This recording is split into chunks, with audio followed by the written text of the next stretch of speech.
back again. We got Molly, we got Brent Braun, and we got new magic. Show me what you got. We're gonna take a deck of cards, give it a shuffle. Josie, I'm gonna have you cut off any number of cards that you want, but a fairly substantial chunk, and then turn them face up and put them back onto the deck. We'll cut to a random card. But remember, I want you to know this is a fair choice. You can cut as deep or as little as you want. Go ahead and cut those off and just... Okay, there we go. And turn those over and just lay them on top of the deck. There you go. Now we're gonna go to the first face down card, but I should have mentioned before that, I was fiddling with the cards under the table. I actually placed a prediction card down into the deck. So you cut all these cards face up, but down here I placed a prediction card.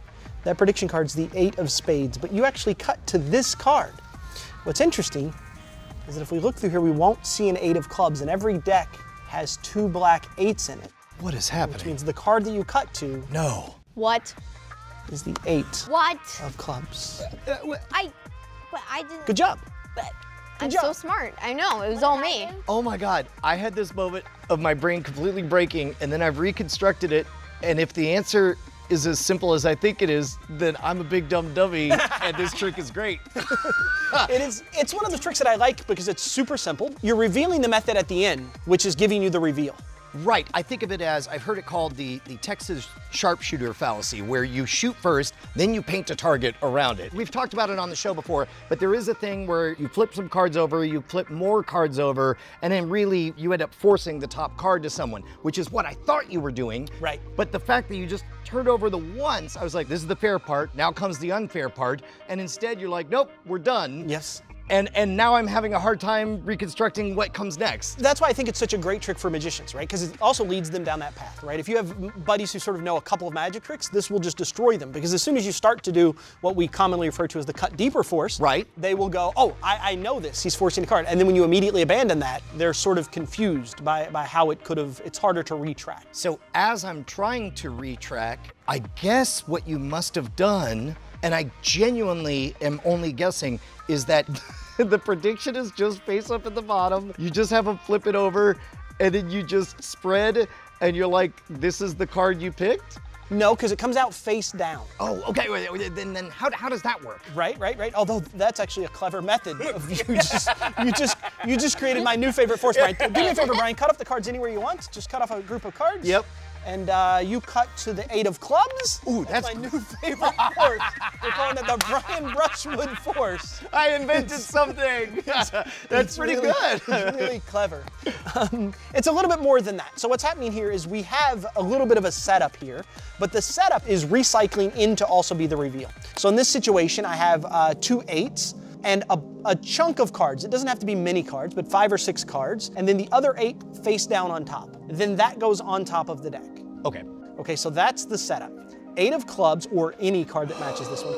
This. Oh, now I get it, you devilish bastard. What happens is when they cut all this, it's almost like a costume change. Right, so when we're here and they cut off the cards, essentially I've just set up for a version of the cut deeper force, but I've added a cover card to it. The first phase of the force I've already done. So now when you turn these over, and it's hard to illustrate this, we can illustrate it this way, what's happening.